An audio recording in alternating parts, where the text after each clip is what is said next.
From Studio 3C in Rockefeller Center, this is News 4 New York.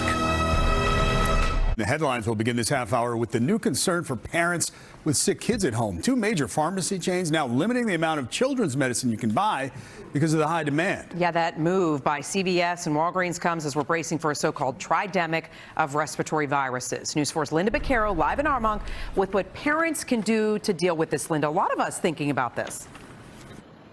And Natalie, it is that tridemic that's driving the shortage. RSV, COVID, flu, as well as a host of other respiratory illnesses, leading to a big jump in demand for children's fever and pain medicines. 5-year-old Joseph Crocco isn't feeling well. His mom worried about getting him relief. I have to go to the store now and see if they have any Motrin, and I don't know if they're going to have it. This is what you'll find at many pharmacies, shelves for children's Motrin and other cold, fever, and cough medicines like Tylenol and Robitussin often empty. Sales have more than doubled from last year. CVS is now limiting sales to 2 per person in store and online. At Walgreens, it's 6 for pediatric fever medicines, blaming increased demand and supplier challenges. And I just hope the federal government can wake up and do something about it. The White House says it's tracking the issue. Johnson & Johnson, the maker of children's Tylenol and Motrin, saying it's working to maximize production capacity.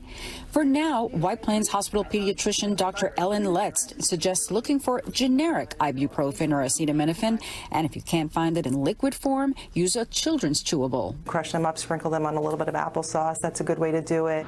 There are also home remedies that won't require a trip to the pharmacy.